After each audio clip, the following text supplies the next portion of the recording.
Support WrestleTalk! Alright, you know what? Heads, this video comes out Saturday. Tails, comes out Sunday. It's coming out Saturday, people.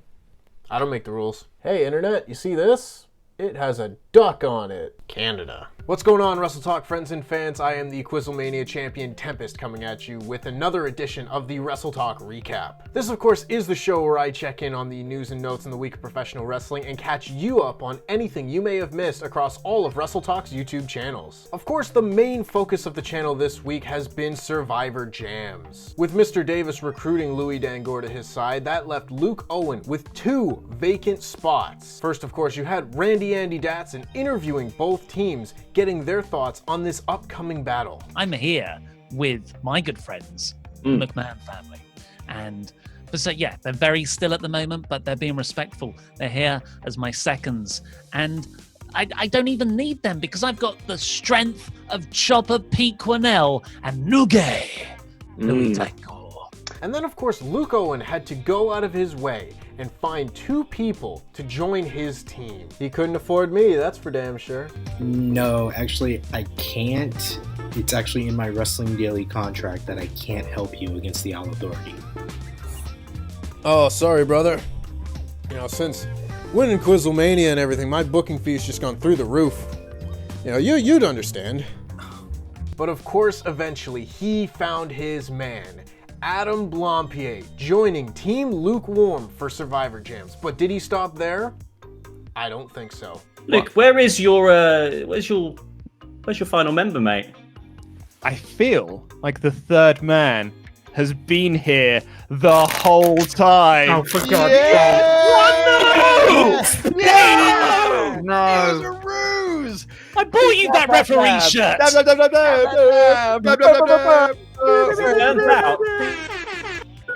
In the swerve of all swerves, after saying he would not join either side, Laurie Blake, El Ficador himself, tore off the referee's shirt and revealed himself to be the third man on Team Lukewarm. Switching gears a little bit, the match of the week this week is going to go to Io Shirai versus Rhea Ripley from NXT. This match, of course, was for the NXT Women's Championship and was the main event match on this week's episode of NXT. An excellent little match, finally giving Rhea Ripley something to sink her teeth into after months of feuding with Robert Stone and just all this garbage. This match was an example of just 2 absolutely fantastic athletes laying it all out and having a fantastic match. The show of the week, however, goes to AEW Dynamite. Dynamite kicked off hot this week with an up-and-coming tag team, Top Flight, taking on the Young Bucks. Also this week, we saw the reformation of Death Triangle as Pac got Rey Fenix and Pentagon back on his side. And of course, we got a proper look at the return of the cleaner Kenny Omega, more in character than ever before in AEW. Switching gears again to talk about this week's news, the biggest news stories of this week, well, let's start off with something positive. Renee Paquette is pregnant. Babies! Jon Moxley, of course, spilled the beans on AEW Dynamite this week, much to the surprise of Renee herself, as she later pointed out, but we wish nothing but the best for the soon-to-be parents. It was also reported this week by Fightful Select that Chelsea Green, prior to her injury, was going to be known as Victorious on SmackDown. I don't wish injury upon anybody, but you dodged a bullet there, Chelsea. Green, of course, was supposed to win her debut match last week on SmackDown, but her injury forced plans to change on the spot. Liv Morgan won in her place. And finally, there's been plenty of talk of unionization in WWE this week, following the release of Zelina Vega. Vega and SAG-AFTRA had meaningful talks this week, and both parties thanked the other publicly on Twitter for their involvement. Moving over now to this week's shows, we have New Japan Pro Wrestling kicking things off. Yeah, my stiff as a horse, boys. Most of them weren't actually on the shows, but that's neither here nor there. New Japan this week kicked off both their World Tag League and Best of the Super Junior tournaments, which will be running concurrently until mid-December. In all likelihood, the winner of the Best of the Super Junior tournament will be getting an IWGP Junior Heavyweight Championship match at Wrestle Kingdom 15, while the winners of the World Tag League will be getting an IWGP Tag Team Championship at Wrestle Kingdom 15. Much of these two tournaments have yet to take place, so we will be checking back in on this as the weeks go by. Then of course, moving over to Monday Night Raw, you had Drew McIntyre reclaiming the WWE Championship, defeating Randy Orton in the main event. This caused major changes to Survivor Series, as now Drew McIntyre will be facing Roman Reigns in Randy Orton's place. Over on NXT, we talked about the NXT Women's Championship match, but the NXT North American Championship was also defended on this show. Johnny Gargano seemed well on his way to reclaiming his championship when Damian Priest knocked out Leon Ruff for the disqualification. With Leon Ruff being the more beatable of the two, Damian Priest clearly would rather have the championship on Ruff than Johnny Gargano if he's to win it back. Later in the show, Leon Ruff demanded to face Damian Priest and Johnny Gargano in a triple threat match. Also on the show was a blindfold match. Who thought this was a good idea? Someone had to pitch this idea, and someone else had to say yes. Show yourselves. Who was it? And of course, Finn Balor returned in the main event segment, being promptly interrupted by Pat McAfee and his faction, before the Undisputed Era made their collective returns, inciting an all-out brawl between the two factions. The Undisputed Era and Pat McAfee's faction will collide at NXT TakeOver War Games inside the Double Cage. We've already talked about AEW Dynamite at length, so we'll switch gears over to SmackDown, where Drew McIntyre and Roman Reigns had an excellent segment to build up their Survivor Series match. Also on the show, Murphy was finally able to defeat Seth Rollins with some help from Rey Mysterio. Hopefully, this will put this godforsaken storyline to bed. Keep in mind, keep this in mind, keep it in mind. Seth Rollins has been feuding with Rey Mysterio since Becky Lynch announced her pregnancy. The same show.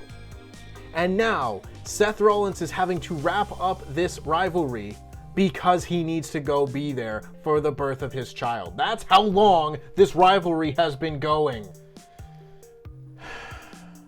Additionally, Bayley, Natalya, and Otis all qualified to represent SmackDown at Survivor Series. Whoop-de-doo, Basil. Moving over to WrestleTalk.com, there were a number of features for you to read this week, but the one I have to recommend is written by Sanchez Taylor, and it is 5 possible prizes for a winning Survivor Series brand. It is excellent. These are some fantastic ideas. Back over on YouTube, right here on Wrestle2, we had a week's worth of Wrestling Daily with Alex McCarthy. You think Shane McMahon, of all people, should have got a title run last year, and then he dropped it to Kevin Owens. Then him dropping it to Kevin Owens is the only part of that I actually enjoyed. And we had all of the additional Survivor Jams content, including Randy Andy Datson's interview and Luke Owen searching for his partner. If you're not subbed to our Patreon, you need to be, because this week we had the latest edition of Fan Quizzlemania, hosted by Adam Blampier and Randy Andy Datson. It's a ton of fun.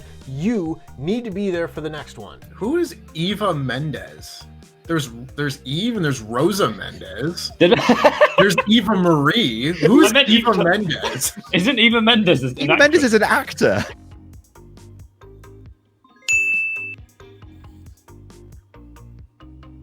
Over on Phenomenerds, we had 3 new videos this week. A. Why are board games so expensive? Explained by Laurie Blake. As first documented by noted historian and mad racist H.P. Lovecraft, money is a minor old god whose job is to prepare the earth for the arrival of the great old ones. 2. You remember that video Luke made last week about is chess actually good? And he faced an actual real-life chess player? Well, here's what would happen if that chess player actually tried.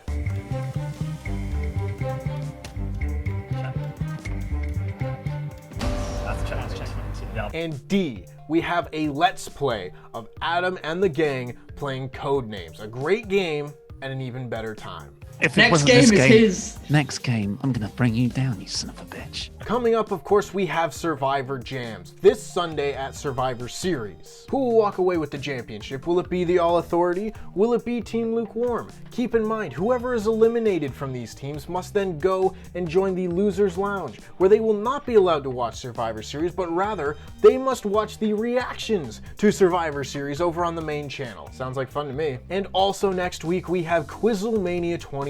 Quizzlemania all grown up. While we don't know who will be challenging for the Quizzlemania trophy next week, you can rest assured that this handsome face will be there to defend and retain the Quizzlemania trophy for Team Tempest. I'm doing it for you, the people. And that just about wraps it up for another edition of the WrestleTalk Recap. I've been the Quizzlemania champion Tempest. Make sure to give this video a like, share, and subscribe to stay notified, and make sure to follow us on Instagram and Twitter.